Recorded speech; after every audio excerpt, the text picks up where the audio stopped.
PT का जो first shift और सेकेंड शिफ्ट था दोनों का सवाल था। 5 सवाल आपका पीटी का था और बाकी का जो 7 सवाल है वो फर्स्ट शिफ्ट का और सेकेंड शिफ्ट का 7 सवाल, कुल मिलाकर के 12 सवाल इसमें था, जिसमें 4 सवाल हम लोगों का हो पाया था। हम लोगों का नेक्स्ट जो सवाल है, 4 सवाल हम लोग फर्स्ट वीडियो में कर चुके हैं पार्ट 1 में। 5वां सवाल है हम लोगों का कि नाभिकीय रिएक्टर का अवयव अभिक्रिया में नियंत्रित करता है। आप ये देखिए कि बीपीएससी वाले में भी ये सवाल आपको करवाए थे। यहाँ से आपको मेंस में भी 2022 का जो मेंस था उसमें भी आपको बताए थे। तो आप देख लीजिए कि जो आप नाभिकीय रिएक्टर से सवाल बार बार हमेशा रिपीट कर रहा है। इसका मतलब है कि नाभिकीय रिएक्टर से संबंधित और परमाणु षड्यंत्र से संबंधित जो भी सवाल होगा वो आपको पढ़ना पड़ेगा साहब। इसलिए करके आप थोड़ा सा इस टॉपिक पर केयर करिएगा, क्योंकि सवाल देख रहे हैं कि बीपीएससी में भी पूछा जा रहा है, इसके मेंस में भी यहाँ से पूछा जा रहा है, इसके पीटी से भी पूछा जा रहा है। इसका मतलब ये टॉपिक दरोगा के लिहाज से बहुत ही इम्पोर्टेंट है। तो देखिए, नाभिकीय रिएक्टर का जो अवयव होता है जो अभिक्रिया को नियंत्रित करता है वो जो होता है नियंत्रक क्षर। वो कौन होता है? नियंत्रक क्षर। आए समझ में? नियंत्रक क्षर होता है जो अभिक्रिया की दर को घटाता है, उसको क्या बोलते हैं? मंदक बोलते हैं। ठीक है साहब। चलिए, यहाँ से जुड़ा हुआ जो भी फैक्ट्स होगा उसको देख लेते हैं। तो इसका आंसर क्या हो जाता आपका? इसका आंसर सी हो जाता। इसका आंसर सी हो जाता, नियंत्रक क्षर हो जाता। ठीक है ना। चलिए 1 मिनट कर देते हैं।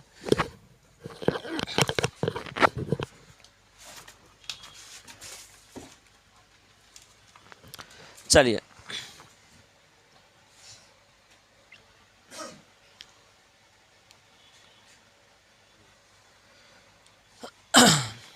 देखिएगा साहब, जो एक्स्ट्रा फैक्ट्स है उसको, रिएक्टर में नियंत्रक क्षर के रूप में कैडमियम या बोरोन का क्षर का प्रयोग किया जाता है। मतलब रिएक्टर को नियंत्रित करने के लिए हम लोग 2 क्षरों का प्रयोग करते हैं। एक कैडमियम का बना हुआ क्षर होता है, एक बोरोन का बना होता है। कई बार सवाल अगर आपको इस तरह से, जिस तरह से पूछा नियंत्रक क्षर, वो ना दे करके यहाँ की क्षर की बात ही कर देगा कि किसका बना हुआ क्षर हम लोग प्रयोग करते हैं। उसके बाद है परमाणु रिएक्टर में ग्रेफाइट या भारी जल का प्रयोग किसके रूप में किया जाता है? मंदक के रूप में किया जाता है। परमाणु रिएक्टर में आप देख लीजिए कि नियंत्रक क्षर का प्रयोग हम लोग करते हैं इसको नियंत्रित करने के लिए, अभिक्रिया को नियंत्रित करने के लिए। और परमाणु रिएक्टर में ग्रेफाइट और भारी जल का जो प्रयोग करते हैं हम लोग मंदक के रूप में करते हैं। ठीक है साहब। और भारी जल का जो फार्मूला होता है D2O होता है, D2O होता है। चलिए, ये सारे सवाल हमको लगता है पहले भी करवाए हुए हैं। चलिए, अब देखिए मंदक होता क्या है और मंदक में क्या क्या गुण होना चाहिए जो मंदक का कार्य करेगा। तो पहला नंबर ये है कि मंदक जो होना चाहिए, तीव्रगामी न्यूट्रॉन की गति को मंद करने के लिए प्रयोग में लाए जाने वाले कम परमाणु भार वाले पदार्थ को क्या कहते हैं? मंदक कहते हैं। मतलब तीव्रगामी न्यूट्रॉन, मतलब जो न्यूट्रॉन तीव्रगामी हो, तेजी से चलने वाला हो, उसकी गति को कम करने के लिए हम लोग कम परमाणु भार वाले पदार्थ का प्रयोग करते हैं। तो कम परमाणु भार वाले जिस पदार्थ का हम प्रयोग करते हैं उसी को हम लोग क्या बोलेंगे? मंदक बोलेंगे। ऐसा नहीं बात है। न्यूट्रॉन की गति को कम करने के लिए कम परमाणु भार वाले जिस तत्व का, जिस पदार्थ का हम प्रयोग करेंगे उसको हम क्या बोलेंगे? मंदक बोलेंगे। तो मंदक के रूप में प्रायः 2 चीज़ों का प्रयोग होता है, एक ग्रेफाइट का होता है और एक भारी जल का होता है। ठीक है। अब देखिए, एक आदर्श जो मंदक होगा उसमें क्या क्या गुण होना चाहिए। एक आदर्श मंदक के लिए परमाणु भार क्या होना चाहिए? कम होना चाहिए। आपको पहले ही बताया कि कम परमाणु भार वाले। तो एक आदर्श मंदक तभी हो पाएगा जब उसका गुण क्या हो कि उसमें परमाणु भार क्या हो? कम हो। पहला चीज़ है ये। न्यूट्रॉन का अवशोषण नहीं करना चाहिए, क्योंकि अगर ये न्यूट्रॉन की गति को कम करेगा, ये ना कि न्यूट्रॉन को अवशोषित कर लेगा, न्यूट्रॉन को अवशोषित ही कर लेगा तो रिएक्शन हो ही नहीं पाएगा। और ऐसा नहीं बात है, जिसके कारण ऐसा जो है सो मंदक होना चाहिए जो न्यूट्रॉन को अवशोषित नहीं करे। मंदक का वेग क्या होना चाहिए? कम होना चाहिए। मंदक का वेग कम होगा तभी तो उसकी गति को रोक सकता है। ऐसा नहीं बात है। तो इसी वजह से मंदक का जो वेग होना चाहिए वो कम होना चाहिए। चलिए नेक्स्ट देख लेते हैं, इससे जुड़ा हुआ जो फैक्ट्स है उसको। क्योंकि मेरा प्रयास होता है कि जो टॉपिक से सवाल पूछा है वो टॉपिक कवर हो जाए। चलिए नेक्स्ट है हम लोगों का कि यूरेनियम 235 एवं प्लूटोनियम 239 का प्रयोग परमाणु षड्यंत्र में करके इसमें क्या होता है, विद्युत उत्पन्न किया जाता है। तो याद रखिएगा कि परमाणु षड्यंत्र में कौन कौन सा चीज़ें प्रयोग होता है, यूरेनियम 235 और प्लूटोनियम 239 का प्रयोग होता है। नाभिकीय विखंडन के द्वारा यूरेनियम से क्या हो जाती है, ऊर्जा प्राप्त होती है। तो नाभिकीय विखंडन के द्वारा याद रखिएगा कि जो परमाणु षड्यंत्र में हम लोग यूरेनियम का प्रयोग करते हैं ऊर्जा के लिए, उसमें किस प्रकार की अभिक्रिया होती है, तो नाभिकीय विखंडन अभिक्रिया होती है, नाभिकीय विखंडन होती है। याद रखिएगा साहब, नाभिकीय विखंडन में भारी नाभिक पर एक न्यूट्रॉन से प्रहार कर 3 न्यूट्रॉन प्राप्त होते हैं और इस प्रकार के विखंडन नाभिकीय श्रृंखला निर्मित करती है। यह 2 प्रकार की होती है। मतलब नाभिकीय विखंडन में क्या होता है कि भारी नाभिक पर, जो भारी नाभिक होगा उस पर क्या किया जाता है कि न्यूट्रॉन से प्रहार किया जाता है, और जब न्यूट्रॉन से प्रहार करते हैं तो वो न्यूट्रॉन जो होता है ना 3 पार्ट में टूट जाता है, 3 न्यूट्रॉनों से प्राप्त होता है। 3 न्यूट्रॉन जब प्राप्त होता है तो ये एक श्रृंखला बना लेती है, एक चेन बना लेती है, ऐसा नहीं बात है। और ये प्रक्रिया क्या हो जाती है, नाभिकीय विखंडन कहलाती है। और ये जो चेन निर्मित होती है, 2 तरह का चेन निर्मित होती है। ये जरूरी नहीं है कि केवल एक ही चेन निर्मित हो, चेन जो होगा 2 तरह का निर्मित होगा। एक निर्मित जो चेन होगा वो होगा नियंत्रित विखंडन अभिक्रिया, जो नियंत्रित हो। नियंत्रित विखंडन अभिक्रिया किसको बोलेंगे, नाभिकीय विखंडन से प्राप्त 3 नए न्यूट्रॉन में से 2 न्यूट्रॉन का अवशोषित कर लिया जाता है, जिससे अभिक्रिया क्या हो जाती है, नियंत्रित हो जाता है। जैसे कि वो 3 जो है सो वहाँ से न्यूट्रॉन प्राप्त होगा, 3 न्यूट्रॉन में 2 न्यूट्रॉन को अवशोषित कर लिया जाता है, और अवशोषित करने के बाद जब 1 न्यूट्रॉन बनता है, 1 न्यूट्रॉन बचता है, तब उसको हम क्या कर सकते हैं, खुद से नियंत्रित कर सकते हैं। जिस तरह से चाहेंगे उस तरह से अभिक्रिया करवा सकते हैं। तो इसको हम लोग बोलते हैं नियंत्रित अभिक्रिया, ऐसा नहीं बात है। तो इस प्रकार की प्रक्रिया क्या कहलाती है, नियंत्रित अभिक्रिया। और नियंत्रित अभिक्रिया परमाणु रिएक्टर में होता है। याद रखिएगा कि जो विखंडन होता है, परमाणु विखंडन नाभिकीय रिएक्टर में, तो उसमें जो चेन प्राप्त होता है वो कौन सा होता है, नियंत्रित अभिक्रिया। ऐसे में बात है, याद रखिएगा। एग्जाम्पल पूछा जाएगा कि परमाणु रिएक्टर में किस प्रकार की अभिक्रिया या किस प्रकार की श्रृंखलाएं बनती है, तो याद रखिएगा नियंत्रित श्रृंखलाएं या नियंत्रित अभिक्रियाएं, ठीक है ना। चलिए साहब, अब देख लेते हैं अनियंत्रित क्या होता है। अनियंत्रित विखंडन अभिक्रिया ये क्या होता है, नाभिकीय विखंडन से प्राप्त किसी भी न्यूट्रॉन को यदि नियंत्रित नहीं किया जा सकता है तो यह अनियंत्रित श्रृंखला कहलाती है। इसमें पदार्थ का द्रव्यमान क्या हो जाता है, नष्ट हो जाता है,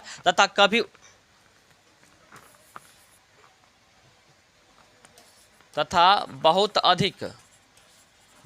अधिक ऊर्जा प्राप्त होता है। ठीक है साहब, इस बात को ध्यान में रखें। वहाँ आप देखें कि 3 न्यूट्रॉन जो मिला, जिसमें 2 न्यूट्रॉन का क्या हो जाता है, अवशोषित हो जाता है, 2 न्यूट्रॉन, 1 न्यूट्रॉन बच पाता है। और यहाँ पर क्या होता है कि एक भी न्यूट्रॉन का अवशोषण नहीं हो पाता है, किसी को हम कंट्रोल नहीं कर पाते हैं, जिसके कारण यहाँ से काफ़ी मात्रा में ऊर्जा मिलती है। और यहाँ का जो पदार्थ प्रयोग करते हैं उसका द्रव्यमान भी क्या हो जाता है, नष्ट हो जाता है, और काफ़ी असीम मात्रा में, बहुत बड़ी मात्रा में ऊर्जा की प्राप्ति होती है। तो कई बार सवाल आ सकता है कि निम्नलिखित में से किस प्रकार की अभिक्रिया में अधिक ऊर्जा की प्राप्ति होगा, तो दे देगा आपको नियंत्रित, अनियंत्रित। याद रखिएगा कि अनियंत्रित में अधिक जो है सो ऊर्जा की प्राप्ति होगी। अब देखिए परमाणु बम अनियंत्रित नाभिकीय विखंडन तथा हाइड्रोजन बम अनियंत्रित नाभिकीय संलयन पर आधारित है। देखिए दोनों है वो अनियंत्रित, देख रहे हैं ना, लेकिन एक है नाभिकीय विखंडन। याद रखिएगा परमाणु बम जो काम करता है नाभिकीय विखंडन पर, और हाइड्रोजन बम जो काम करता है नाभिकीय संलयन पर, लेकिन दोनों जो है किस प्रकार का है, वो अनियंत्रित है। कई बार सवाल इस प्रकार से बीपीएससी वगैरह पूछ के फंसाती है। चलिए साहब, अब देखिए परमाणु बम का जो खोज किया है, कौन किया है, ओपेनहियर। तथा हाइड्रोजन बम का जो खोज किया है वो कौन किया है, हाइड्रोजन बम का खोज वो कौन किया है, एडवर्ड टेलर ने किया है। ठीक है साहब, इतना फैक्ट्स हम लोगों को ध्यान में रखना है। चलिए अब नेक्स्ट देखिएगा,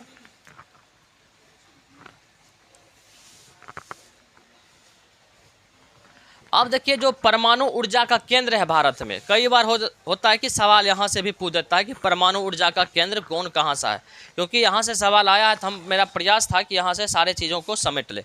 ऐसे बहुत ज़्यादा टाइम इस पॉइंट पर नहीं दे सकते, क्योंकि आप लोग सवाल की भी गिनती करते हैं तो बहुत अधिक समझाने का प्रयास तो नहीं कर पाएंगे हम, ठीक है ना।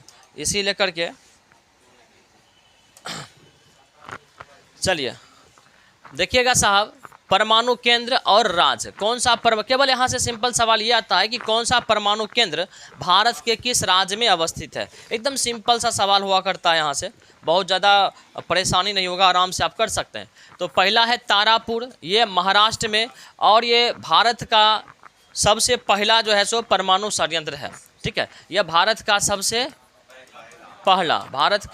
पहला परमाणु संयंत्र है साहब, इस बात को ध्यान में रखेंगे। उसके बाद टॉम्बे परमाणु केंद्र, ये भी महाराष्ट्र में। रावतभाटा ये है आपका राजस्थान में। कलपक्कम ये है तमिलनाडु में। उसके बाद है कुडनकुलम, ये है तमिलनाडु में। और ये भारत का सबसे बड़ा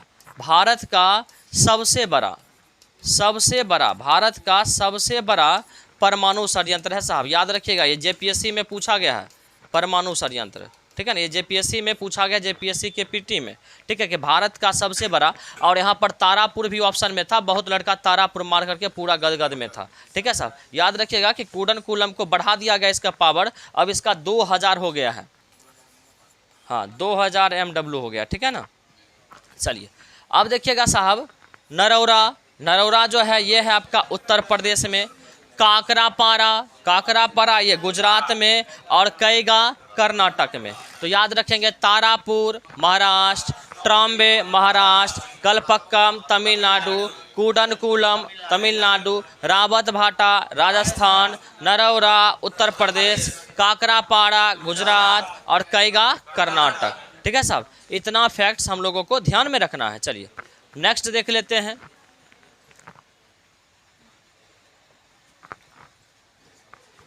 चलिए साहब, निम्न में से देखिए, जितना हम लोग कलेक्ट करके आपको देते हैं मार्केट का, कोई भी उठा करके आप मैगजीन ले लीजिए, कोई भी प्रीवियस ईयर का क्वेश्चन बैंक इतना फैक्ट्स नहीं देगा। ऑप्शन के बारे में 2-2, 3-3 लाइन लिख दिया, मुश्किल से 4 लाइन 5 लाइन।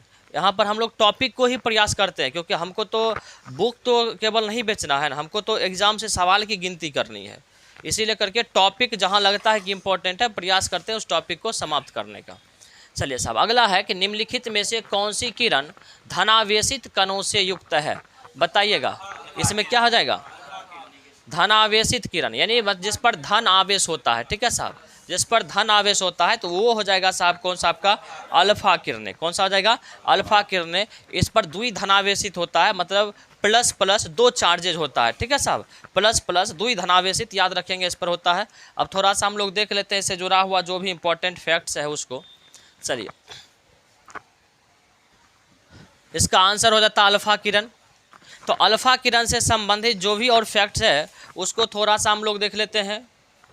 अल्फा किरणें द्विधनात्मक किरणें हैं और इस पर 2 इकाई धनावेश तथा 4 इकाई द्रव्यमान होता है, अर्थात हाइड्रोजन के परमाणु द्रव्यमान का 4 गुना इसका क्या होता है, द्रव्यमान होता है। मतलब इस पर जो धनावेश होता है अल्फा किरणें पर द्विधनात्मक, मतलब He++ डबल धनात्मक होता है, प्लस प्लस होता है, ठीक है। और इसका इस पर 2 धनात्मक हो गया, और इसका जो भार होता है द्रव्यमान जो होता है हाइड्रोजन के परमाणु द्रव्यमान का 4 गुना होता है, ठीक है साहब। इस पॉइंट को याद रखेंगे। तो कई बार पूछ देता है कि अल्फा किरणों का जो द्रव्यमान होता है हाइड्रोजन के परमाणु द्रव्यमान से कितना गुना होता है, 4 गुना, 2 गुना, आधा, इस तरह से सवाल आपसे फंसाने के लिए डाल सकता है। इसका वेग प्रकाश के वेग का 10वां भाग होता है। ये जो अल्फा किरणें हैं इसका जो वेग होता है, जो सूर्य का प्रकाश होता है उस प्रकाश का कितना भाग होता है, 10वां भाग होता है, 1/10वां भाग होता है साहब। इस बात को ध्यान में रखेंगे, 1/10वां भाग।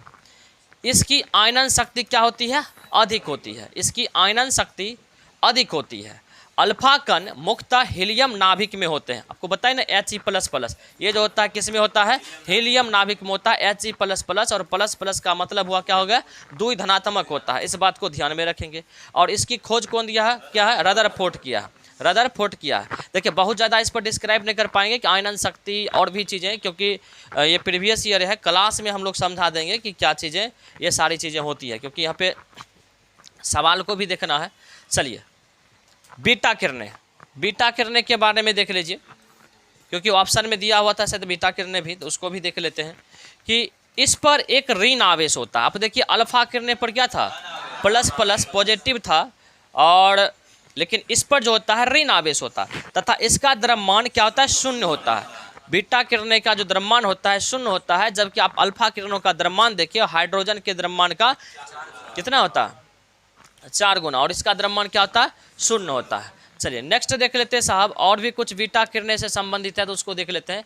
इसका वेग जो होता है प्रकाश के वेग का 9/10 भाग होता है, 9/10 भाग होता है। उसका कितना था, 1/10, और इसका है 9/10। तो बताइए किसका वेग अधिक होगा, इसका वेग अधिक होगा। तो सवाल यहाँ से इस तरह से भी पूछ सकता है, निम्नलिखित में से किस किरणों का वेग सर्वाधिक होती है, आयतन में, इस तरह से। तो यहीं से सवाल आपको क्रिएट करके पूछा जा सकता है। तो याद रखिएगा कि जो बीटा किरणें हैं उसकी गति अल्फा किरणें से क्या होती है। चलिए इसकी वेधन क्षमता, इसकी वेधन क्षमता अल्फा किरणें से 100 गुना क्या होती है, अधिक होती है। स्वाभाविक बात है कि इसका वेग अधिक होगा, इसका वेग अगर अधिक होगा तो स्वाभाविक बात है कि इसका वेधन क्षमता क्या होगा, अधिक होगा साहब। और इसकी आयनन शक्ति जो होती है अल्फा किरणें से कम होती है। और आप देखें कि अल्फा किरणें की आयनन शक्ति क्या होती थी, अधिक होती थी। अब चलाइए गामा किरणें में। गामा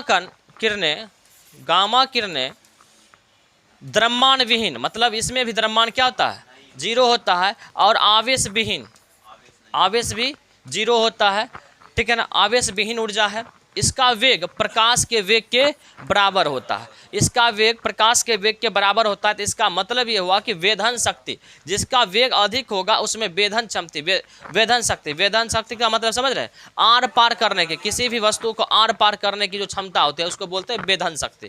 वो क्या होगा, सर्वाधिक होगा। जिसका वेग अधिक उसका वेधन शक्ति अधिक है। ऐसा नहीं बात है, जैसे कि आप बाइक वगैरह से जाते हैं और बहुत ज़्यादा अगर स्पीड गाड़ी होता है तो क्या करते हैं कि आगे में कोई वस्तु वगैरह मिल भी जाता है तो उस पर तोड़ले फोड़ले चल जाता है, लेकिन गाड़ी स्लो हो तो टकरा करके आप ही गिर जाइएगा। तो मतलब जिसका वेग अधिक होगा उसकी वेधन शक्ति क्या होगी, अधिक होगी।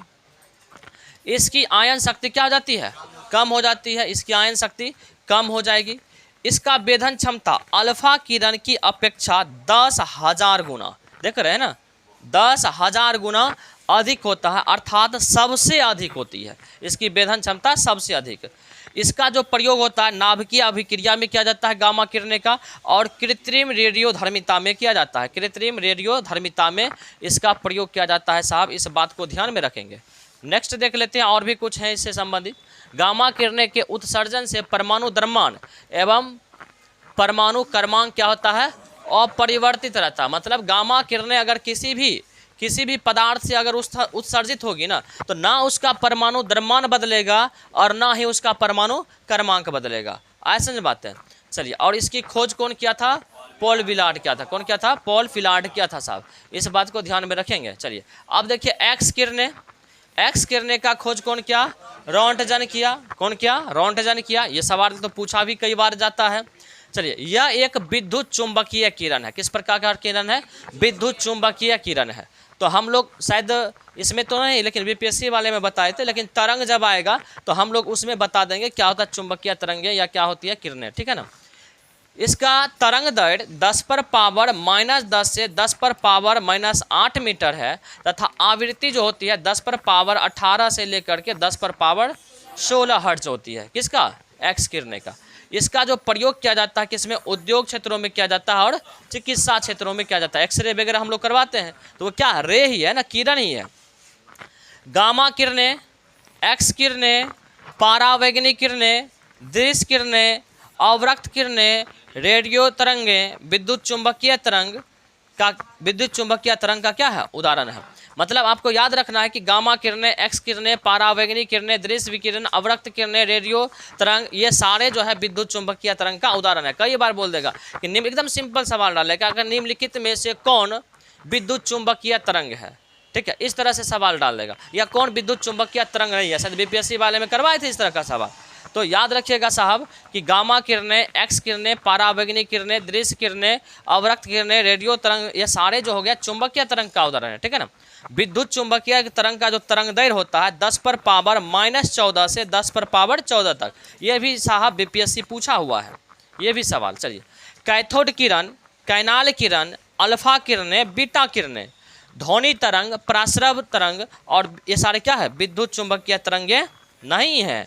अब देख लीजिए, कैथोड किरण, कैनाल किरण, अल्फा किरणें, बीटा किरणें, ध्वनि तरंग, प्रासरव तरंग, ये सारे जो है विद्युत चुंबकीय तरंग नहीं है। तो आपको कौन विद्युत चुंबकीय तरंग है वो भी ध्यान में रखना है, और कौन विद्युत चुंबकीय नहीं है उसको भी ध्यान में रखना है साहब। चलिए, इतना फैक्ट्स को हम लोगों को ध्यान में रखना है। अब देखिए, एक्चुअली है कि यह प्रीवियस ईयर का, और बहुत ज़्यादा इसमें समझा भी नहीं पाएंगे, क्योंकि अगर एक सवाल को, क्योंकि एक सवाल का मतलब एक टॉपिक है, अब समझाएंगे तो पता चलेगा 1 घंटा का एक ही सवाल में टाइम लग गया कि क्या होता है, कैसे बोलेंगे कि वो चुंबकीय तरंग है, किस प्रकार बोलेंगे चुंबकीय तरंग नहीं है। ये सारी बातें हम लोग फाउंडेशन बैच में जब करेंगे तब, क्योंकि प्रीवियस ईयर है तो इसमें बहुत अधिक डिस्क्राइब करेंगे तो पता चलेगा। कैसे भी 4 सवाल हो पाता है घंटा में, 4-5 सवाल, और उतना करेंगे तो हमको लगता है कि एक सवाल में, क्योंकि टॉपिक ही पूरा है। चलिए,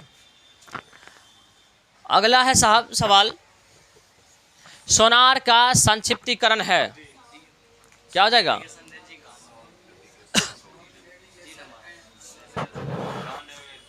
क्या हो जाएगा? Sound navigation and ranging. ठीक है, साउंड नेविगेशन एंड रेंजिंग होगा। इस तरह से ऑप्शन दिया होता है, जैसा दिया रहेगा वैसा ही हम डालेंगे। चलिए साहब, इसका आंसर ये हो गया। अब बताइए सोनार क्या होता है, सोनार का कार्य क्या है, रडार क्या है, ठीक है ना। ये सारे चीज़ें हम लोगों को थोड़ा सा देख लेते हैं, क्योंकि आज अगर ये सोनार के बारे में पूछा है तो कल आपको हो सकता है रडार के बारे में पूछ दे। ठीक है साहब, और इस तरह से आपसे पूछते रहेगा ना साहब, वाह गड़बड़ा देते हैं, आपसे पूछते रहेगा ये। चलिए देखिएगा, इसका आंसर क्या जाता है, साउंड नेविगेशन एंड रेंजिंग। चलिए, सोनार के प्रयोग क्या होता है। सोनार, देखिए सोनार का प्रकार, सोनार का पहले प्रकार देख लेते हैं, फिर हम लोग सोनार का प्रयोग देखेंगे। सोनार जो होता है वो हमेशा 2 प्रकार का सोनार होता है, एक होता है सक्रिय सोनार और एक होता है निष्क्रिय सोनार। जो सक्रिय सोनार होता है वो क्या करता है, उसमें आउट गोइंग इनकमिंग दोनों होता है, आउट गोइंग इनकमिंग दोनों होता है। मतलब ये ध्वनि तरंग को उत्सर्जित भी कर सकता है और उसको ग्रहण भी कर सकता है, ध्वनि उत्पन्न भी कर सकता है और ध्वनि को ये ग्रहण भी कर सकता है। तब इसको बोलेंगे हम लोग एक्टिव सोनार, सक्रिय सोनार। और जो केवल क्या करे, ग्रहण करे, तब उसको बोलेंगे, वो ध्वनि उत्पन्न नहीं करे, केवल क्या करे, वो ध्वनि को ग्रहण करे, तब उसको बोलेंगे निष्क्रिय। आए समझ में, मतलब आउट गोइंग इनकमिंग दोनों चालू रहे तब सक्रिय एक्टिव, और केवल इनकमिंग रहे, आउट गोइंग रहबे न करे, तब क्या बोलेंगे उसको, क्या बोलेंगे उसको, निष्क्रिय सोनार। चलिए, सोनार में ध्वनि तरंग का प्रयोग किया जाता है। याद रखिएगा साहब, सोनार में हमेशा किसका प्रयोग होता है, ध्वनि तरंग का। सोनार क्या करता है, अपने अंदर से ध्वनि तरंगें निकालती है, और कोई परावर्तक सत्ता होता है, कोई वस्तु वगैरह अगर पानी में हो तो उसमें वो टकरा करके वापस आती है और उसको ये क्या कर लेती है, रिएक्टिव कर लेती है, मतलब इसकी जाँच कर लेती है कि आखिर इस प्रकार का आवाज़, जैसे कि आप देखिए लकड़ी को बजाइए, ठोकिए, इसका आवाज़ देखिएगा कि अलग आएगा, आप लोहा को ठोकिए, इसका आवाज़ अलग आएगा। मतलब जब भी ध्वनि तरंगें अगर निकलेगी ना तो अलग अलग वस्तु से अलग अलग निकलेगी। तो ये अपने अंदर से एक प्रकार की ध्वनि निकालती है, और ध्वनि निकालने के बाद कोई परावर्तक सतह हो पानी के अंदर तो उसमें टकरा करके जब वापस वो ध्वनि लौटती है तो इससे पता चल जाता है कि कौन सी वस्तु होंगी, किससे टकरा करके वापस रिटर्न हुई होंगी। चलिए, सोनार का प्रयोग देखिए, समुद्री खोज के लिए, समुद्री खोज के लिए क्या जाता है, समुद्र के अंदर खतरों को पता लगाने के लिए, समुद्र के अंदर खतरों का पता लगाने के लिए पनडुब्बी में सक्रिय सोनार का प्रयोग होता है। जो पनडुब्बी होता है ना, इसमें सक्रिय सोनार का इसलिए होता है क्योंकि ये ध्वनि को उत्पन्न भी कर सकती है, उत्पन्न की, और फिर जो है जो उधर से अगर कोई ध्वनि आ रहा है, रिटर्न होकर के आ रहा है, उसको अगर ये नहीं एक्सेप्ट कर पाएगी, ग्रहण नहीं कर पाएगी, तो कैसे पता चलेगा कि पनडुब्बी को आगे दुश्मन है कि कौन है, नहीं है, या कोई बड़ी मछली है, क्या है, नहीं है, कैसे पता चलेगा। इसीलिए करके ये होता है ना, इसमें पनडुब्बी में सक्रिय सोनार लगा होता है, जो ध्वनि को उत्सर्जित भी कर सकती है और ध्वनि को ग्रहण भी। चलिए साहब, इतना फैक्ट्स हम लोगों को ध्यान में रखना है। यहाँ से नेक्स्ट है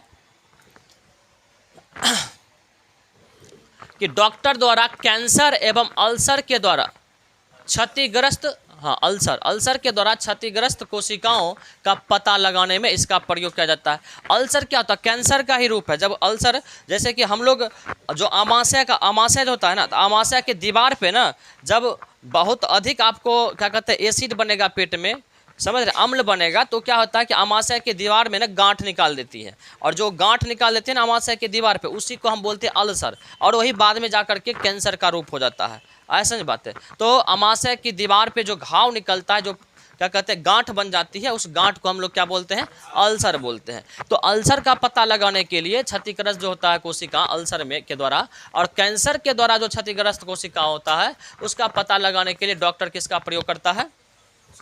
हाँ, कभी कभी सुने हैं कि अल्ट्रासोनोग्राफी करना चाह रहा है, डॉक्टर लिखा अल्ट्रासोनोग्राफी। अल्ट्रासाउंड सुने हैं? अल्ट्रासाउंड सुने हैं? तो उसी को ना बोलते हैं अल्ट्रासाउंड, उसको शॉर्ट में बोलते हैं। अल्ट्रासोनोग्राफी हो गया इसका क्या बताया? देखिए ये कंपाउंडर है, ये कंपाउंडर है रोहित, बता। तो ये डॉक्टर यहाँ रहता है कंपाउंडर, उसमें भी कहाँ रहते हैं? सर्जन के पास रहते हैं ना आप, बता, फिजिशियन के पास। कोई बात नहीं, फिजिशियन तो सब चीज़ें का एक्सपर्ट होता है, कहीं भी दर्द करे, माथा में करे कि पेट में दर्द करे, है कि नहीं, देखेंगे सबको। तो चलिए अब देखिए इसका प्रयोग इसमें हो गया, जलपोतों का पता लगाने के लिए, पानी के अंदर कोई जलपोत वगैरह है तो उसका पता लगाने के लिए किसका प्रयोग होता है? सोनार का होता है। अब चला ये साहब, अगर सोनार पूछा तो हो सकता है कि अगला बार वो रडार भी पूछ सकता है, रडार भी पूछ सकता है। रेडियो, इसका फुल फॉर्म क्या होता है? रेडियो डिटेक्शन एंड रेंजिंग, ठीक है ना, रेडियो डिटेक्शन एंड रेंजिंग इसका होता है रडार का। इसमें रेडियो तरंग का प्रयोग किया जाता है, इसमें किसका? रेडियो तरंग का। जबकि आप देखिए सोनार में किसका प्रयोग था? सोनार में ध्वनि तरंग का, और इसमें क्या है? रेडियो तरंग का। अब देखिए रडार का प्रयोग कहाँ कहाँ होता है? मिसाइल प्रणाली में शत्रु को ट्रैक करने में, शत्रु को ट्रैक करने में रडार का प्रयोग होता है कि कहाँ शत्रु है उसको ढूंढ करके टारगेट पर मिसाइल कैसे लॉन्च किया जाए। एक फिल्म देखिएगा, कोई फिल्म में ध्यान में नहीं है, पार्टनर या ऐसे करके है, कि उसमें सलमान खान और गोविंदा ये दोनों देखिएगा कि क्या कहते हैं मिसाइल रहता है, वो छोड़ देता है, उसको ढूंढते घूरता है, समझ रहे हैं ना, मतलब टारगेट को ढूंढ करके वो क्या करता है? मारता है। तो वो जो होता है ना टारगेट को ढूंढना, वो किसके द्वारा होता है? रडार के द्वारा होता है। तो मिसाइल में इसी का प्रयोग होता है, मिसाइल प्रणाली में शत्रु को ट्रैक करने में इसका प्रयोग किया जाता है, ठीक है। उसके बाद देखिएगा कि मौसम के अवलोकन करने में, मौसम का अवलोकन, मौसम कैसा है, सही रहेगा या गड़बड़ रहेगा, इसके अवलोकन में भी रडार का प्रयोग होता है। इसके साथ साथ हवाई यातायात को नियंत्रित करने में, मतलब ऊपर में हवाई यातायात में जब ट्रैफिक वगैरह लगता है तो उस ट्रैफिक को नियंत्रित करने में किसका प्रयोग होता है?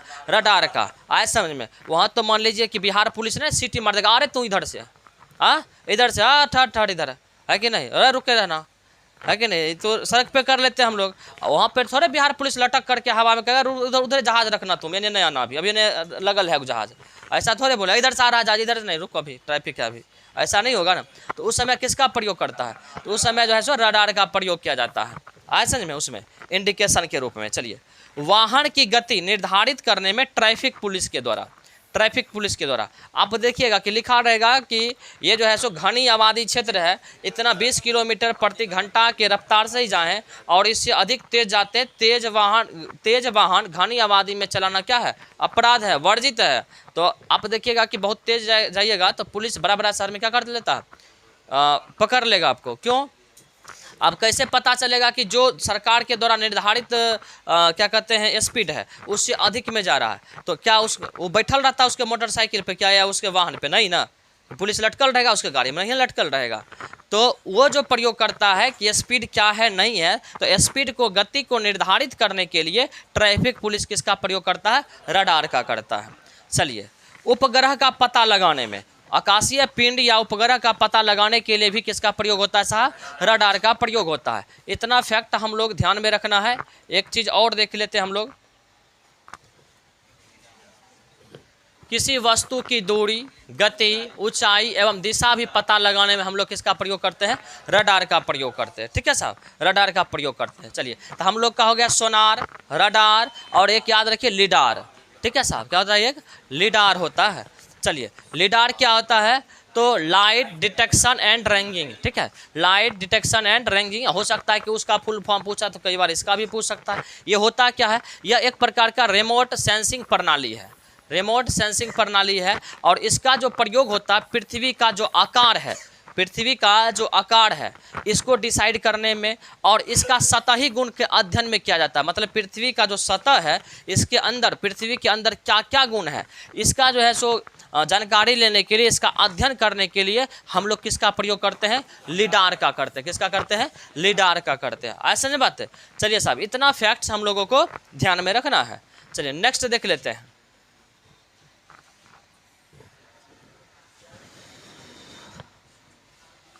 चलिए, प्रदीप्त नलिका तथा नियोजन चिन्ह बल्ब में होता है। क्या होता बताइए? प्लाज्मा, प्लाज्मा होता है, प्लाज्मा होता है। बुझा रहा है? प्लाज्मा का प्रयोग होगा। हाँ, प्लाज्मा का प्रयोग होगा, होगा प्लाज्मा का प्रयोग। हाँ, होगा।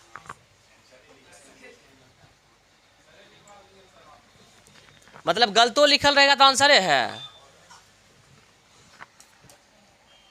गलतो टाइपिंग रहेगा तो आंसर है। सही है सन्नी, सही है प्लाज्मा। चलिए, प्रदीप्त नलिका तथा नियोजन चिन्ह बल्ब में प्लाज्मा का प्रयोग होता है। किसका प्रयोग होता है? प्लाज्मा का प्रयोग होता है। ठीक है ना? तो याद रखिएगा कि हमेशा प्रदीप्त नलिका और नियोन चिन्ह बल्ब, मतलब नियोन जिस बल्ब में भरा रहेगा उसमें हमेशा किसका प्रयोग होता है? प्लाज्मा का रहेगा। प्रदीप्त नलिका में हीलियम गैस होती है। क्यों? कौन सी गैस होती है? हीलियम गैस होती है। और नियोन चिन्ह बल्ब में कौन सा गैस होती है? Neon bulb. अभी जस्ट बोले हैं कि जिस बल्ब में नियोन भरा रहेगा उसको क्या बोलेंगे? नियोन चिन्ह बल्ब बोलेंगे। ठीक है, और जो प्रदीप्त नलिका होगा उसमें कौन सी गैस रहेगी? हीलियम गैस रहेगी। प्रदीप्त लैंप कम दबाव वाली मरकरी वेपर को आयनीकृत करके पारावैगनी विकिरण का क्या करता है? उत्पादन करता है। मतलब कम दबाव पर जो मरकरी वेपर होता है उसको आयनित करके यह परावैगनी किरण का उत्पादन करता है। चलिए, नलिकाओं के अंदर एक फॉस्फोरस और फास्फोरस होता है। फास्फोरस परत और परावैगनी को अवशोषित करती है और इसे दृश्यमान प्रकाश में क्या कर देती है? परिवर्तित कर देती है। ये जो फास्फोरस होता है ये दृश्यमान प्रकाश में क्या कर देता है?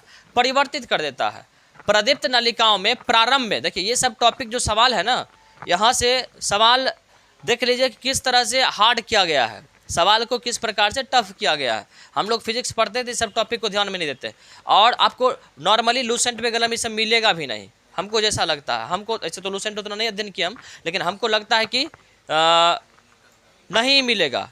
तो आपको साइंस साहब डीपली करके जाना पड़ेगा तभी करेंगे। और ये सवाल से कब आपको मुलाकात होगी? लूसेंट पढ़ने से होगी क्या, या कोई भी बुक पढ़ने से होगी क्या? नहीं। आपको जब तक इस सवाल पे आप फोकस कब करिएगा? जब आप प्रीवियस ईयर को करते हैं तभी इस तरह के सवालों को देख पाते हैं। नहीं तो आपको कैसे पता चलेगा क्या सवाल पूछा गया, कौन सा लूसेंट। हम लोग बस एक लूसेंट को उठाते बोल देते बस यही दरोगा का रामबाण है। बहुत सारा सवाल ऐसा है कि आपको हाँ ये ठीक है स्कोर कर देता है लूसेंट। हम नहीं बोलते लूसेंट खराब बुक है। लूसेंट अगर 70-80 कट ऑफ जा रहा है तो 60 को कर देगा, 65 कर देगा, लेकिन 10 सवाल जो बच जाता है ना वहीं से छूट जाता है और वहीं से बच्चा रिटर्न हो जाता है। चलिए साहब, प्रदीप्त नलिका में प्रारंभ में उत्पन्न विकिरण क्या होता है? पारावैगनी विकिरण होता है। और पारावैगनी विकिरण एक्सरे और दृश्यमान प्रकाश के बीच का विद्युत चुंबकीय क्या होता है? स्पेक्ट्रम का हिस्सा होता है। ठीक है साहब, इतना फैक्ट याद रखेंगे। बाकी जब ये प्रदीप्त नलिका क्या है, ये टॉपिक जब हम लोग फिजिक्स में पढ़ेंगे तो उस समय करवाएंगे साहब। क्या है प्रदीप्त नलिका, क्या है नियोन बल्ब, किस प्रकार से इसका तैयार किया जाता है। चलिए ये सारे साहब, चलिए इसका आंसर क्या होगा कि किरचॉफ का धारा नियम डैश संरक्षण पर आधारित है, जबकि किरचॉफ का वोल्टेज नियम डैश संरक्षण पर आधारित है। आवेश ऊर्जा, आवेश और ऊर्जा हो जाएगा। आप देख लीजिए ऊर्जा आवेश, आवेश ऊर्जा। तो ये देखिए धारा नियम पे कौन आधारित है और वोल्टेज नियम पर कौन आधारित है। तो स्वाभाविक बात है कि धारा की बात आ रही है तो धारा की, विद्युत धारा किसको कहेंगे, आवेश के प्रवाह को ही बोलेंगे। स्वाभाविक बात है, आवेश के प्रवाह को बोलेंगे तो आवेश हो जाएगा, और उसके बाद वोल्टेज, ये क्या हो जाएगा, ऊर्जा हो जाएगा। ठीक है साहब, इस तरह से हो जाएगा। चलिए इससे जुड़ा हुआ क्या फैक्ट्स है उसको देख लेते हैं। देखिए किरचॉफ का धारा नियम आवेश पर आधारित है, जबकि किरचॉफ का वोल्टेज नियम किस पर है, ऊर्जा पर आधारित है साहब। अब देखिए किरचॉफ ने, इन्होंने दो नियम दिया था धारा से संबंधित, इन्होंने दो नियम दिया था किरचॉफ का। तो किरचॉफ का पहला नियम क्या है कि किसी विद्युत परिपथ में किसी संधि पर मिलने वाली सभी धाराओं का बीजगणितीय योग क्या होता है, शून्य होता है। बीजगणितीय योग क्या होता है, शून्य हो जाता है। शून्य कैसे हो जाता है, अब देखिए कि मान लीजिए कि इधर से कोई धारा आ रही है, ठीक है, और एक जंक्शन है। देखिए किसी विद्युत परिपथ में किसी संधि पर मिलने वाली, मान लीजिए कि यहाँ पर आकर के एक और धारा आ रही है, यहाँ पर मिल जा रही है, एक धारा और इधर से आ रही है, मिल जा रही है। मान लीजिए एक धारा तो इधर से आ ही गई, एक धारा और मान लीजिए क्या आ रही है, और ये धारा मान लीजिए निकल भी रही है। धारा क्या हो जाएगा, धारा आएगी तो निकलेगी ही। अब बताइए कि इधर से धारा आई, इधर से मान लीजिए I1 आई, इधर से मान लीजिए I2 आ गई, और इधर से क्या निकल गई, I3, I4, I5। तो इसका मतलब जितना धारा आएगी, धारा तो उतना ही निकलेगी। जितना धारा आएगी धारा तो उतना ही निकलेगी ना, धारा उससे अधिक निकल जाएगी, धारा उससे अधिक निकलेगी।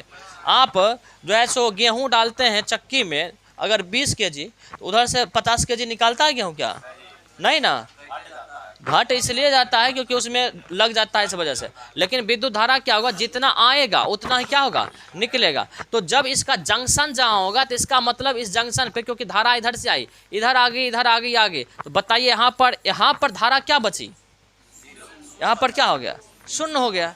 चलिए किरचॉफ का द्वितीय नियम, किरचॉफ का द्वितीय नियम बंद परिपथ या लूप में प्रतिरोध के सिरों पर उत्पन्न विभवांतर, प्रतिरोध के सिरों पर उत्पन्न विभवांतर का बीजगणितीय योग जो होता है उस परिपथ में स्थित सेलों के विद्युत वाहक बल यानी इलेक्ट्रोमोटिव फोर्स के बीजगणितीय योग के बराबर होता है। तो ये कहना चाह रहा है जो इलेक्ट्रोमोटिव फोर्स जो होगा, इलेक्ट्रोमोटिव फोर्स वो किसके बराबर होगा, दोनों सिरों के प्रतिरोध के सिरों पर उत्पन्न विभवांतर का बीजगणितीय जो होता है उस परिपथ में स्थित सेलों के विद्युत वाहक बलों के बराबर होता है। तो ई इक्वल टू क्या हो जाएगा, देखिए बंद परिपथ, देखिए इसी से पता चलेगा प्रतिरोध, प्रतिरोध मतलब क्या होता है आर, और ये कौन सा परिपथ है, बंद परिपथ है, तो इससे क्या जाएगा, विद्युत धारा जाएगा ना। तो इलेक्ट्रोमोटिव फोर्स जो होता है किसके बराबर हो जाता है, आई आर के बराबर हो जाता है। ये जो कहता है कौन कहता है, ये किरचॉफ का दूसरा नियम।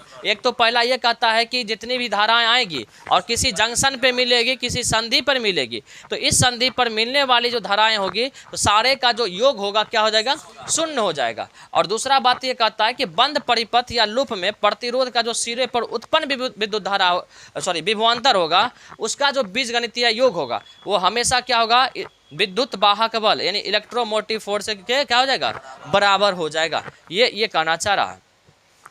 चलिए साहब नेक्स्ट देख लेते हैं हम लोग कि सौर सेल बनाने में प्रयोग किया जाता है।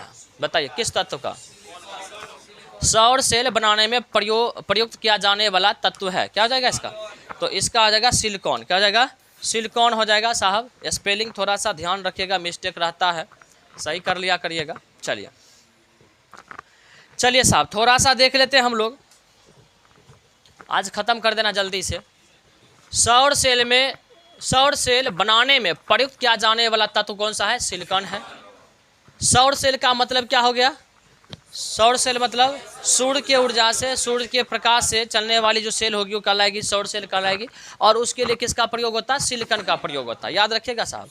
और फोटोवोल्टिक सौर पतली सिलिकॉन डिस्क है जो सूर्य के प्रकाश को बिजली में क्या कर देती है, मतलब जो सौर सेल में प्रयोग किया जाने वाला एक यंत्र होता है जिसको बोलते हैं हम लोग फोटोवोल्टिक। क्या बोलते हैं उसको, फोटोवोल्टिक। और फोटोवोल्टिक जो होता है यह पतली सिलिकॉन की बनी हुई डिस्क होती है, सिलिकॉन की बनी हुई क्या होती है, ये डिस्क होती है, प्लेट के टाइप की होती है। ये करता क्या है कि सूर्य के प्रकाश को बिजली में परिवर्तित कर देता है, तभी इसको हम लोग क्या कर पाते हैं, प्रयोग कर पाते हैं, याद रखिएगा साहब। और सिलिकॉन जो है एक प्रकार का क्या है, अर्धचालक प्रकृति का धातु है, अर्धचालक प्रकृति का होता है साहब। विद्युत सेल, अब देखिए क्योंकि ये सौर सेल पूछा है तो सेल को हम मुख्यतः प्रायः अमूमन दो भागों में बांट के पढ़ेंगे। सेल जो है दो भागों में बांट के पढ़ेंगे, एक हो जाएगा आपका सौर सेल और एक हो जाएगा आपका कौन सा, विद्युत सेल। क्या हो जाएगा, विद्युत सेल। अब देखिए विद्युत सेल को हम लोग दो भाग में बांट देंगे। विद्युत सेल को, सौर सेल के बारे में तो देख ही लिए कि ये सौर ऊर्जा को क्या कर देती है, सौर ऊर्जा को परिवर्तित कर देती है बिजली में, ठीक है। और इसके लिए जो डिस्क का प्रयोग करते हैं वो सिलिकॉन का बना होता है और ये डिस्क कौन सा होता है, फोटोवोल्टिक डिस्क होता है, ठीक है साहब। इतना बात ध्यान में रखेंगे। अब देखिएगा कि विद्युत सेल को हम लोग दो भागों में बांट दिए। एक हो गया आपका प्राथमिक सेल। प्राथमिक सेल किसको बोलेंगे कि वैसा सेल जो एक बार प्रयोग करेंगे उसके बाद वो क्या हो जाएगा, बेकार हो जाएगा। और हमेशा जो प्राथमिक सेल होता है ना, वो करता क्या है, वो सीधा रासायनिक ऊर्जा को विद्युत ऊर्जा में परिवर्तित कर देता है। प्राथमिक सेल हमेशा रासायनिक ऊर्जा को तुरंत क्या कर देगा, विद्युत ऊर्जा। जैसे कि हम लोग बैटरी का प्रयोग करते हैं घड़ी में, टॉर्च वगैरह में, तो उसमें रासायनिक ऊर्जा होता है और वो रासायनिक ऊर्जा सीधे आप देखिएगा जलाइएगा तो बल्ब जलना शुरू हो जाता है। इसका मतलब क्या हुआ, सीधे रासायनिक ऊर्जा किस में बदल गया, विद्युत ऊर्जा में बदल गया।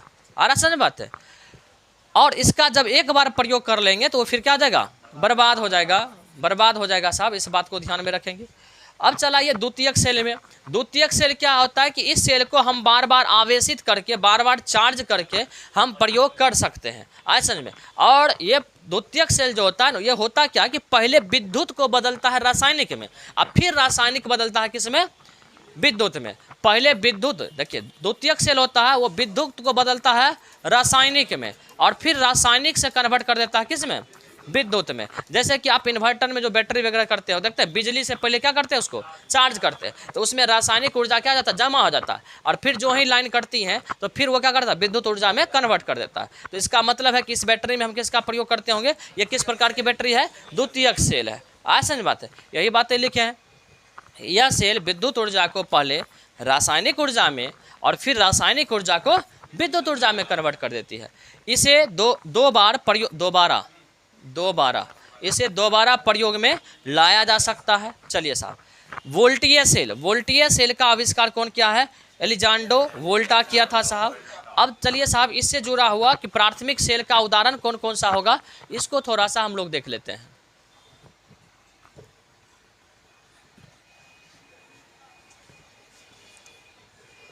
देखिएगा साहब, लेक्लांसे सेल का प्रयोग वहाँ किया जाता है जहाँ क्या हो, रुक रुक करके धारा की आवश्यकता हो, जैसे कि विद्युत घंटी बेल वगैरह बजाते हैं ना, तो वहाँ चाहिए रुक रुक करके, तब वो टन टन टन टन करता है, समझ में। नहीं तो एक बार दे देंगे ना ये वाला था, टन टन आ जाएगा, वह समझ में, ऐसे धीरे धीरे टन टन आएगा। और एक ही बार दे देंगे ये सब ना, तो क्या जाएगा, वो टन टन आ जाएगा, ऐसा समझ में। इसीलिए करके हम किसका प्रयोग करते हैं, लेक्लांसे सेल का, क्योंकि लेक्लांसे सेल जो होता है ना, ये रुक रुक करके बिजली देती है, बिजली देगी फिर रुकेगी, बिजली देगी थोड़ा सा रुकेगी, इसीलिए करके वो टन टन का आवाज़ करता है। एक बार टन फिर रुकेगा फिर टन, ऐसा समझ में। लेकिन दूसरा लगा देंगे ना सेल, तभी क्या हो जाएगा, टन टन आ जाएगा। चलिए साहब, जैसे विद्युत घंटी और टेलीफोन, क्लियर है ना। चलिए अब देखिए, यहाँ से सवाल सेल से अगर पूछेगा, सवाल टफ करना होगा तो सवाल यहाँ से टफ करता है। वो किस प्रकार करता है देखिएगा। अब बोल देगा कि शुष्क सेल में बताइए कि एनोड किसका बना होता है या कैथोड किसका बना होता है। इस तरह से सवाल अगर टफ करना होगा तो यहाँ से सवाल आपको पूछा जा सकता है, और सवाल पूछा भी गया है, कई बार पूछा जा सकता है, क्या पूछा भी गया है। इसीलिए करके साहब इसको ध्यान में रखिएगा कि किस सेल में प्रयोग किस धातु का एनोड में करते हैं या फिर किसका प्रयोग कैथोड में करते हैं, इस बात को एकदम से ध्यान रखना साहब। और किसका विद्युत अपघटन के रूप में प्रयोग करते हैं, यहाँ से सवाल क्रिएट होता है साहब, इसको ध्यान में रखना है। सेल से अगर पूछेगा तो मेरे समझ से सवाल यहाँ से ही क्रिएट करना चाहिए उसको। चलिए अब देखिए, वोल्टीय सेल में एनोड जो होगा, याद रखिएगा, एनोड हमेशा होता है धनात्मक, एनोड जो होता है हमेशा धनात्मक, और कैथोड जो होता है ये क्या होता है, ऋणात्मक, ये होता है ऋणात्मक। अब सवाल इस तरह से भी पूछ सकता है कि बताइए कि वोल्टीय सेल में धनात्मक जो सिरा होता है निम्नलिखित में से, उसमें धनात्मक सिरा में किसका प्रयोग किया जाता है। सवाल ये नहीं बोलेगा कि एनोड में, बोलेगा धनात्मक सिरा के रूप में किसका प्रयोग किया जाता है। क्या बोलिएगा आप, तांबा का। तो एनोड के रूप में तांबा का प्रयोग करते हैं और कैथोड के रूप में जस्ता का प्रयोग करते हैं, और विद्युत अपघट के रूप में H2SO4 का प्रयोग, क्या बोले, हाँ H2SO4 मतलब सल्फ्यूरिक एसिड का प्रयोग करते हैं। सल्फ्यूरिक एसिड का प्रयोग करते हैं हम लोग किस में, वोल्टिया सेल में, ठीक है। लेक्लांसिया सेल, इसमें देखिए एनोड जो बना होता है किसका, कार्बन का बना होता है, कार्बन का बना होता है, और कैथोड जो होता है किसका बना हुआ, जस्ता का बना होता है। और विद्युत अपघटन जो होता है वो कौन सा होता है, नौसादर का। नौसादर का फॉर्मूला क्या होता है, NH4Cl, NH4Cl, ये नौसादर का फार्मूला होता है साहब, इसको याद रखिएगा, नौसादर का फार्मूला। चलिए तो याद रखिएगा, वोल्टिया सेल में तांबा एनोड, कैथोड जो होता है जस्ता, और सल्फ्यूरिक एसिड विद्युत अपघटन। लेक्लांसिया सेल में एनोड कार्बन, कैथोड जस्ता, और विद्युत अपघट नौसादर, ठीक है ना साहब। चलिए उसके बाद देखिए शुष्क सेल। शुष्क सेल में एनोड जो होता है कार्बन, हम लोग जो बैटरी वगैरह में यूज करते हो कौन सा सेल होता है, शुष्क सेल होता है। तो उसको अगर खोलिएगा ना ऐसे करके तो देखिएगा बीच में ना एक काला सा रहता है, रॉड के जैसा रहता है ना, तो वो जो होता है वही एनोड होता है। तो याद रखिएगा कि शुष्क सेल में कार्बन का प्रयोग एनोड के रूप में और जस्ता का प्रयोग कैथोड के। आप देख लीजिए कि कैथोड में लगभग क्या होता है, जस्ता होता है, लेकिन आप कैथोड को याद करना चाहते हैं तो दो सेल को याद कर लीजिए जिसमें जस्ता का प्रयोग नहीं होता है, बाकी आँख बंद करके कैथोड में क्या मारना है, जस्ता मारना है। आए समझ में बात है। चलिए अब देखिएगा साहब, इसमें नौसादर का प्रयोग इसमें भी होता है। उसके बाद देखिए डैनियल सेल। डैनियल सेल में तांबा का प्रयोग होता है, वोल्टिया और डैनियल दोनों में किसका प्रयोग, तांबा का। और इसमें भी देखिए कैथोड किसका होता है, जस्ता का। और इसमें विद्युत अपघट सल्फ्यूरिक एसिड H2SO4। फिर देखिए सीसा संचायक सेल। सीसा संचायक सेल,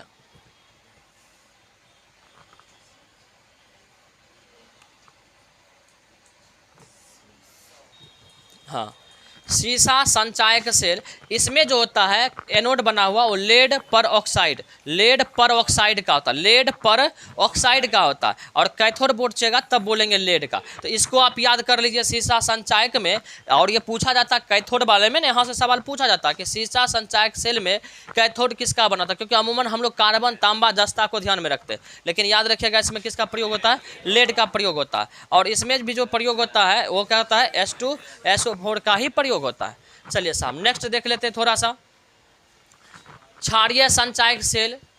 क्षारीय संचायक सेल, ठीक है साहब। तो इसमें देखिए क्या होता है, इसमें NiOH3, इसका मतलब क्या हो गया, हाँ निकेल हाइड्रोक्साइड, ठीक है। और इसमें देखिए कैथोड कौन सा, एनोड कौन सा होता है, एनोड होता है लोहा। आप देखिए यहाँ पर चेंज हो गया एनोड, देख रहे हैं ना। अच्छा हाँ, ये हो जाएगा आपका, ये हो जाएगा कैथोड, ये हो जाएगा कैथोड, सॉरी ये हो जाएगा कैथोड, और ये हो जाएगा आपका एनोड। तो आप देखिए यहाँ पर दो चीज़ें चेंज हो गया, एक लेड वाला, आप देख लीजिए संचायक सेल जो होता है लेड संचायक होता है उसमें लेड का, और क्षारीय संचायक होता है उसमें लोहा का। और इसमें जो प्रयोग किया जाता है विद्युत अपघट में पोटेशियम हाइड्रोक्साइड, पोटेशियम हाइड्रोक्साइड, ठीक है साहब, इसका प्रयोग हम लोग करते हैं। चलिए इतना बात हम लोगों को सेल से ध्यान में रखना है। चलिए नेक्स्ट देख लेते हैं, केवल 2 सवाल बचा हुआ। तेल की पतली फिल्म से परावर्तित श्वेत प्रकाश में रंग दिखाई देने का कारण क्या है, आंसर क्या हो जाएगा, तेल की पतली फिल्म से परावर्तित श्वेत प्रकाश में रंग दिखाई देने का कारण क्या होता है, ये व्यतिकरण कहलाता है साहब। क्या कहलाता है, व्यतिकरण कहलाता है। चलिए अब देख लीजिए, ये तो व्यतिकरण हो जाएगा, आपका आंसर क्या हो जाएगा, दिखाई देना क्या कहलाता है, व्यतिकरण। और व्यतिकरण क्या होता है समझिएगा, कि जब समान आवृत्ति के 2 प्रकाश तरंगे जो मूलतः एक ही स्रोत से आ रही है, मतलब समान आवृत्ति होना चाहिए और एक ही स्रोत से भी वो आ रही हो, आ रहा समझ बात है, उसका आवृत्ति भी समान होना चाहिए और एक ही स्रोत से वो निकल रही हो और एक ही साथ चलती हो। देख रहे हैं ना, आवृत्ति भी समान, एक ही स्रोत से निकले भी और उसकी एक ही साथ क्या हो, चलती भी हो, तो माध्यम के कुछ बिंदुओं पर प्रकाश की तीव्रता अधिकतम तथा कुछ बिंदुओं पर क्या जाती है, न्यूनतम होता है। और प्रकाश तरंगों की इस घटना को क्या कहते हैं, व्यतिकरण कहते हैं। मतलब जब एक ही स्रोत से एक ही स्रोत से जब प्रकाश की किरणें निकलती हैं, अलग एक ही आवृत्ति की और एक ही साथ चलती है, तो जब माध्यम चेंज होता है तो माध्यम के बिंदुओं पर, अलग अलग बिंदुओं पर इसकी जो है जो तरंग दैर्घ्य कभी क्या हो जाती है, बढ़ जाती है। इसकी तीव्रता इसकी कभी क्या हो जाती है, अधिकतम हो जाती है, कभी क्या हो जाती है, न्यूनतम हो जाती है। तो इस प्रकार के तरंग दैर्घ्य की घटनाएं क्या कहलाती है, व्यतिकरण कहलाती है। व्यतिकरण के बारे में सर्वप्रथम कौन बताया था, यंग ने बताया था, यंग बताया था। प्रकाश का द्वारक अथवा अवरोधक के तीक्ष्ण किनारे द्वारा मुड़ना क्या कहलाता है, प्रकाश का विवर्तन। मतलब कोई अवरोधक हो और वहां से अचानक मुड़ जाए प्रकाश की किरणें, तब वो क्या कहलाएगा, विवर्तन कहलाएगा।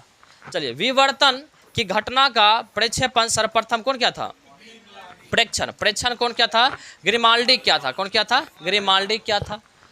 विवर्तन का प्रायोगिक अध्ययन कौन क्या था, यंग क्या था। देखिए, सबसे पहले प्रेक्षण जो किया था वो कौन क्या था, ग्रिमाल्डी किया था, लेकिन सर्वप्रथम इसका प्रायोगिक अध्ययन क्या था, वो यंग किया था। और यहाँ से व्यतिकरण के बारे में तो पूछा भी जाता है कि व्यतिकरण का जो है सो खोज किसने किया या इसके बारे में किसने बताया, तो यंग ने बताया। चलिए, श्वेत प्रकाश का इसके अवयवी रंगों में नियोजित होना, विभाजित होना प्रकाश का क्या कहलाता है, वर्ण विक्षेपण कहलाता है, वर्ण विक्षेपण कहलाता है। ठीक है साहब, इतना फैक्ट्स ध्यान में रखना। चलिए, अंत भला तो सब भला कर देते जल्दी से। यदि किसी स्प्रिंग से धारा प्रवाहित कराई जाती है तो स्प्रिंग डैश होगी, क्या हो जाएगा, पक्का। ऐसा क्यों होगा, एना एना होता, काहे होता एना एना,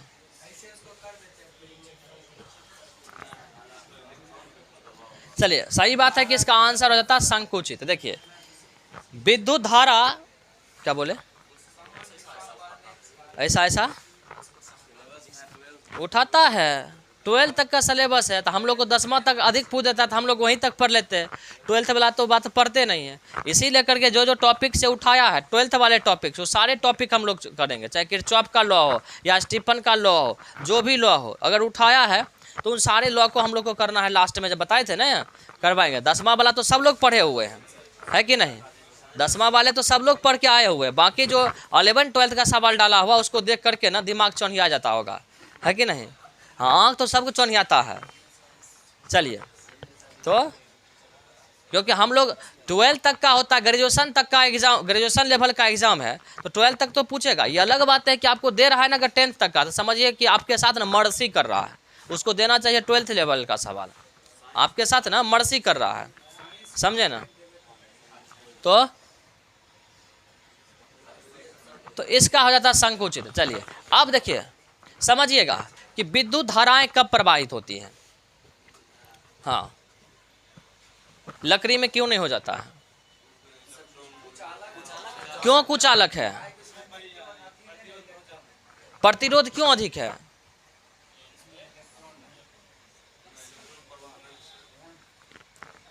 यही तो हमारा बुझने नहीं आता है, इसीलिए आपसे पूछ देते हैं कभी कभी। तो हम लोग आपसे सीखते हैं ना साहब, क्या कन्हैया है कि, तो हम लोग सीखते रहते हैं आपसे। चलिए चलिए समझिएगा साहब,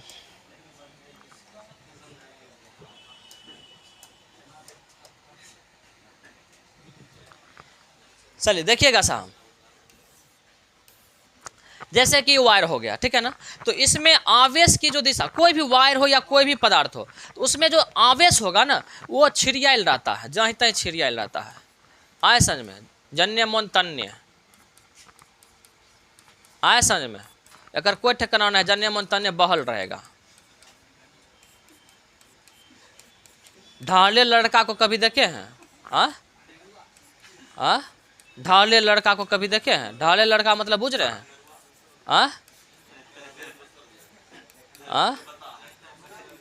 बोलिए,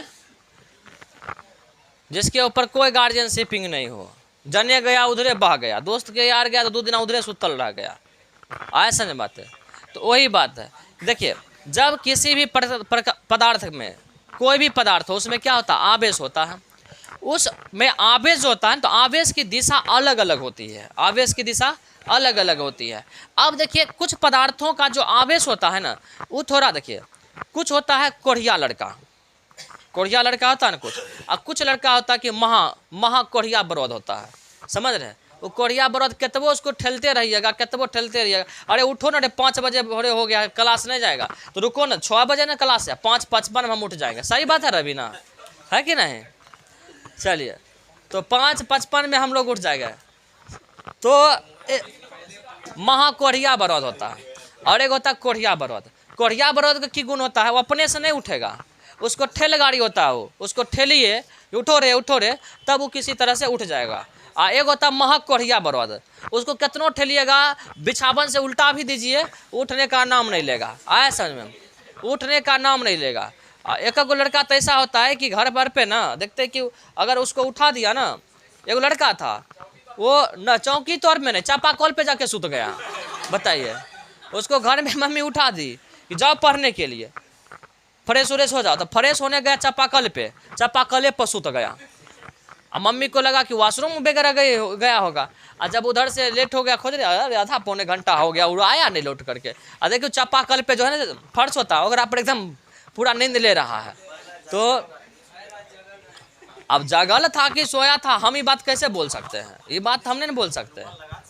हाँ, अब अगर जगल भी होगा तो हो सकता है कि पढ़ने के लिए जगल हो, लेकिन इस पर भी डाउट कभी कभी हो जाता है कि जो लड़का अगर पढ़ने के लिए जगह हो तो इतना लेजी हो नहीं सकता कि चापाकल पे सो जाएगा जिसका क्लास होगा, ये भी डाउट होता है। तो समझ में आया कि एक होता है लड़का कोढ़िया बरद, एक होता है महाकोढ़िया बरद। तो कोढ़िया बरद को अगर ठेलेंगे तो सीधा हो जाता है, लेकिन जो महाकोढ़िया बरद होता है वो सीधा नहीं होता। तो पदार्थ में ना इसी प्रकार का चार्ज होता है, आवेश होता है, समझ रहे? किसी किसी पदार्थ में होता है कोढ़िया चार्ज, ऐसा नहीं में कोढ़िया आवेश, और किसी किसी में होता है महाकोढ़िया आवेश, ऐसा नहीं बात है। तो जिसमें रहेगा ना कोढ़िया आवेश, ओकरा में जब विद्युत धारा देवेंगे ना, जब उसमें विद्युत धारा देवेंगे तो हमेशा याद रखिएगा करंट तभी पास करेगा जब सब आवेश का दिशा कैसा हो, एक दिशा में हो जाए, तब वो क्या होगा, विद्युत धारा प्रवाहित होगा, और सब एक दिशा में होगा तभी उसमें क्या होगा, धारा प्रवाहित होना, करंट प्रवाहित होना शुरू होगा। अलग अलग दिशा में अगर आवेश होगा तो कभी भी विद्युत धारा प्रवाहित नहीं हो सकता है, ऐसा नहीं बात है। तो अब देखिए, कुछ पदार्थ तो ऐसा होता है जिसमें आवेश हमेशा क्या होता है, एक ही दिशा में होता है, ऐसा नहीं बात है। तो इसको तो हम बोल देते हैं चालक पदार्थ। चालक पदार्थ कुछ ऐसा होता है जो होता है थोड़ा सा कोढ़िया होता है। क्या होता है? ये कोढ़िया होता है। एक राम जब धारा देंगे ना, तब मान लीजिए इधर से धारा दिए, इधर से क्या धारा, क्या विद्युत धारा, आवेश का ही ना प्रवाह है, इधर से आवेश दिए, तब जो है सो ये भी ना सीधा हो जाएगा। अरे ठेल दिया हमको सीधा कर, समझ, इसको ठेल के क्या कर देता है, सीधा कर दिया, ऐसा नहीं में। उधर से आया आवेश, इसको ठेल ठेल के क्या कर दिया, सीधा कर दिया, ऐसा नहीं बात है। तो तब ये क्या हो जाएगा, अर्धचालक हो जाएगा, अर्धचालक हो जाएगा, और ये कम जो है सो चालक होगा पदार्थ, क्या कहते हैं, विद्युत धारा का। एक जो होता है इसमें क्या था, कोढ़िया था। इसमें क्या था, इसमें तो सज्जन व्यक्ति था, अपना मन से उठ रहा, पढ़ने में बढ़िया है, सारा काम अपने मन से कर रहा है, ऐसा नहीं में। ये जो होता है कोढ़िया होता है, मतलब आवेश जहीं तहीं है, इधर उधर छिड़ियाया हुआ है, लेकिन जब इसमें विद्युत धारा देंगे तब क्या होगा, ये विद्युत धारा देंगे, आवेश देंगे, तो इसको देखला देखले ये भी क्या होगा, ठेलेगा इसको। ये इधर घुमल है, देखिए ये क्या है, इधर घुमल है, ऐसा नहीं बात है। मान लीजिए इधर घुमल है और इधर से आ गया, इधर से होशियार वाला आ गया, इधर से आया होशियार, एक पर मारा टक्कर है, सीधा हो, उठ उठ जाएगा नहीं, तुम चल चल करंट देना है सबको, ऐसा नहीं में, तब ये सीधा हो जाएगा, ऐसा नहीं बात है। तब ये हो जाएगा अर्धचालक, मतलब क्या, ये कम विद्युत धारा का चालक होगा, ऐसा नहीं। एक होता है महाकोढ़िया, समझ रहे हैं, क्या होता है, महाकोढ़िया होता है। महाकोढ़िया जरा कहता है, मतलब वो ठेल दीजिए, खटिया पर से उल्टा दीजिए, उठ नहीं सकता है, ऐसे नहीं। वर्षा होगा तो तिरपाल रखेगा, ओढ़ लेगा पन्नी, लेकिन उठ के उतर नहीं सकता है। तो छत पर से उतरिए नहीं सकता है, वो टान लेगा पूरा, तो खटिया रखने रहेगा, खटिया पर से उतल रहेगा, और ऊपर से जो ही वर्षा हुआ ना, ओढ़ लिया, और लगता है कि गेहूं का बोरा रखल है, तेना ओढ़ लेगा। चलिए अब देखिए, अब होता महाकोढ़िया, एक कितनो ठेलेगा ना, उठ न रे नहीं तहूँ सुत यहीं पे, ऐसा नहीं मैं, इसको बोलेगा उठ रहे ना, तहूँ सुत जाओ, अभी कहाँ हुआ, नींद नहीं पूरा, हाँ सुतो ना अभी, समझ रहे, अब यहाँ भोरे नहीं हुआ, अभी उठो, ऐसे कितनो इसको ठेलना चाहेगा, ठेलेबे नहीं करेगा, ऐसे में। जो ही ना ठेलाएगा ये छिड़िया जाएगा। अब मान लीजिए इसको ठेला इधर, ये घूम गया इधर, चल, ऐसा में, जैसे कि ठेल के घर पे मम्मी उठाई तो चल गया चापाकल पे, उसी तरह से मान लीजिए इसको ठेला, इधर घुमा हुआ था, इसका घूमना चाहिए था इधर घूमल था, और घूम गया इधर, ले उठाओ हमको, ऐसा में घूम गया इधर, फिर मान लीजिए इसको ठेला, घूम गया फिर इधर, मतलब आगे बढ़वे नहीं करेगा। तो इस तरह का जो होगा ना होगा महाकोढ़िया। कौन सी होगा ये?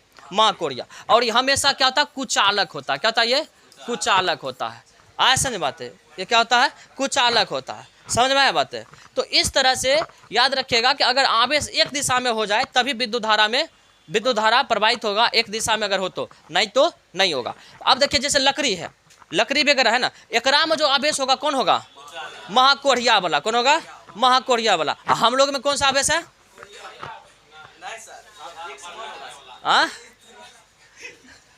चलिए, तो ये बात समझ में आया? कौन वाला? हाँ, करंट जिसमें फॉलो होता है। हाँ, हम लोग तो चालक है ना, तो हम लोग चालक है, तो हम लोग में कौन है? एकदम फ्रेशनेस वाला अनुशासित आवेश है। भले हम लोग अनुशासित रहे या नहीं रहे वो अलग बात है, तो लेकिन आवेश तो रखते हैं अनुशासित वाला। चलिए, अब देखिए साहब, जब भी विद्युत धारा प्रवाहित किया जाएगा तो स्वाभाविक बात है कि उसकी दिशा क्या हो जाएगी? सेम हो जाएगी। अब बताइए, आप किसी लकड़ी के टुकड़ा को या क्या कहते हैं किसी भी चीज़ को आप सैंत करके रखिए। मान लीजिए एक बोरा लिए, उसको सैंत के रखिए एक बोरा में। उसमें देखिएगा कि वो क्या होगा? बोरा कम ही जगह में वो पूरा लकड़ी आ जाएगा या कोई भी वस्तु आ जाएगा। आप ऐसे छिड़िया करके रखिए, ऐसे लाए कोना में जमा कर दीजिए, बोरा में जमा कर दीजिए। ऐसा नहीं बात है। तो क्या होगा? उसमें आपको नहीं लगता कि एक बोरा लकड़ी अगर जो सैंत के रखे वो अट गया, क्या एक बोरा लकड़ी अगर आप जैसे मन तैसे रख दिए अट पाएगा क्या? आपको दूसरा बोरा चाहिए। ऐसा नहीं बात है। तो इसका मतलब क्या हो गया कि अगर आवेश सैंतल हो, मतलब आवेश कैसा हो? एकदम सीधा हो, तो आपको नहीं लग रहा है कि इसमें स्पेस क्या हो जाएगा? कम हो जाएगा ना। लेकिन ये आवेश जहाँ मन तहाँ घूमल रहे, तो आपको नहीं लग रहा कि आवेश क्या लेगा? अधिक स्थान लेगा। अधिक स्थान लेगा तो मतलब क्या होगा? फैलेगा। और कम स्थान लेगा तो क्या होगा? सिकुड़ेगा। ऐसा नहीं बात है। तो इसका मतलब विद्युत धारा जब भी प्रवाहित होगा तो स्प्रिंग की क्या हो गया जाएगी? सिकुड़ेगी। क्या होगी? तो संकुचन किसको बोलते हैं? सिकुड़ना किन बोलते हैं? सिकुड़ना क्या बोलेंगे? संकुचन बोलेंगे। ऐसा नहीं बात है। चलिए जल्दी से कर लेते हैं साहब, टाइम भी हो गया। चलिए, जब किसी स्प्रिंग में धारा प्रवाहित की जाती है तो स्प्रिंग के सभी फेरों का धारा क्या जाती है? समान दिशा में बहने के कारण क्या जाता है? संकुचित होता है। यही बात बोले ना अभी कि अगर एक ही दिशा में सैंत कर रहेगा तो वो पतला हो जाएगा, संकुचित हो जाएगा। और जहां मन तहाँ छिड़ियाल रहेगा तो फिर क्या हो जाएगा? वो अब देख रहे हैं, फैल जाएगा वो। स्प्रिंग के संकुचित होने के कारण इसकी लंबाई क्या जाती है? घट जाती है। लंबाई भी घट जाती है। और इस विधि का प्रयोग भार को उठाने में किया जाता है। ठीक है, यदि दो समानांतर संवाहकों में समान दिशा में विद्युत धारा प्रवाहित होती है तो वे एक दूसरे को क्या करती है? आकर्षित करती है। मतलब समांतर हो, एक तार इधर से भी जा रहा है और एक तार इधर से भी जा रहा है, दोनों में विद्युत धारा है। आपको पता है कि विद्युत धारा जब भी प्रवाहित होता है इसमें चुंबकीय गुण आ जाता है।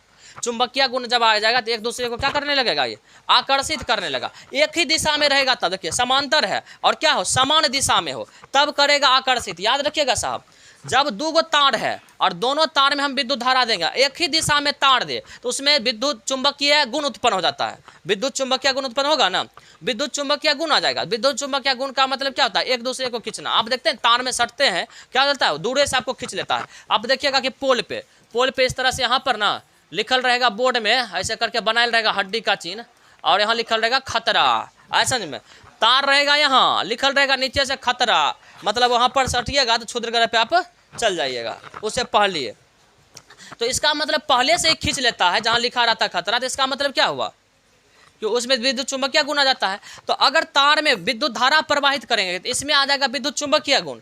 और दोनों अगर समांतर तार हो और एक ही दिशा में विद्युत धारा प्रवाहित हो, एक ही दिशा में हो, तब इसमें क्या होगा? आकर्षण का गुण आएगा। कौन सा गुण आएगा? आकर्षण का। और अलग अलग दिशा में आ जाए तब इसमें विकर्षण का गुण आ जाएगा। क्या आ जाएगा? विकर्षण का गुण आ जाएगा। ऐसा नहीं बात है। यदि दो समांतर संवाहकों में विद्युत धारा विपरीत दिशा में प्रवाहित होती है तो एक दूसरे को क्या करते हैं? प्रतिकर्षण करते हैं। ऐसा नहीं बात है। चलिए साहब, आपका 2021 का जो पीटी का फर्स्ट शिफ्ट और सेकेंड शिफ्ट का जो भी सवाल था फिजिक्स का, वो आपका कंप्लीट हो गया।